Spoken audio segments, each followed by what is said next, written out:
Well, good evening. Welcome to Bedtime Stories with me, Pastor Michelle. Today's Sunday, November 29th, and our woman of the hour is Alice Ball. She was a chemist and a medical researcher.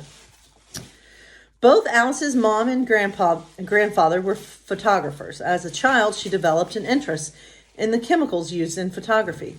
She went to college in her hometown of Seattle and earned 2 degrees in pharmaceutical chemistry and pharmacy. What an accomplishment for a young woman.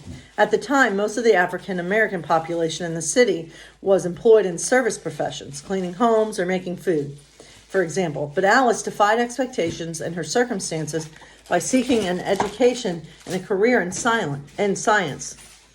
In 1915, Alice became the first woman and the first African American woman to graduate with a master's degree from the University of Hawaii. While working on her thesis, she developed what would become the leading treatment for leprosy, a serious, incurable disease. She found a way for oil from the seed of a komogra tree to be absorbed into the bloodstream. This treatment became the primary method that would be used until the 1940s, but for a long time, no one knew Alice was the inventor. Less than 2 years after this discovery, Alice died, and the director of the program took credit for her findings. Alice's method became known as the Dean method. It wasn't until the 1970s that historians unearthed the truth and worked to ensure that Alice got credit for her discovery.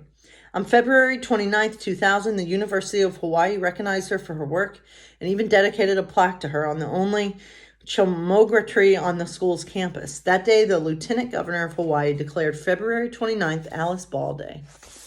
Man, it took that long for her to be recognized. Think about it. It took years.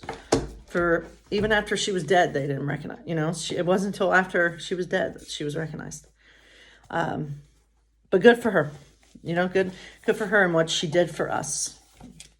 So our Disney story tonight comes to you from Bambi and is called Winter Nap. Bambi nosed under the crunchy leaves looking for fresh grass, and there was none. He looked up at the trees, but there were no green leaves there either. "Don't worry, Bambi," Thumper said when he saw the confused look in Bambi's eyes. "We find what we can when we can, and we always make it until spring." Bambi sighed and nodded. "Besides, it's better to be awake than napping all winter." Yuck, Thumper hated to go to bed, even at bedtime. Napping? Bambi didn't know that some animals slept through the winter months. "Sure, like Flower and the squirrels and the bears. Haven't you noticed the chipmunks putting their acorns away the past couple of months?" Bambi nodded. "That's their food for the winter. As soon as it gets cold enough, they'll just stay inside and sleep," Thumper explained to his friend. But how will they know when it's time to wake up?"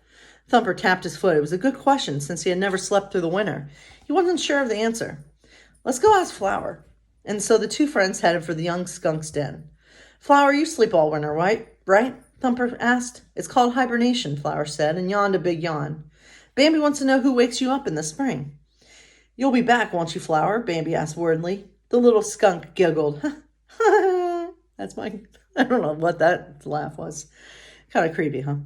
"Oh, we always come back, just like the grass and the flower and the leaves," Flower explained. "I never thought about what wakes us up. It must be the sun." Bambi smiled. He didn't know the grass and leaves would come back in the spring, too. He was feeling much better about the forest winter nap. Suddenly, Thumper started laughing. He rolled onto his back and pumped his large hind feet in the air. "What is it?" Bambi and Flower asked together. "You really are a flower, Flower," Thumper giggled. "You even bloom in the spring." So God bless you all, my friends. Have a great day.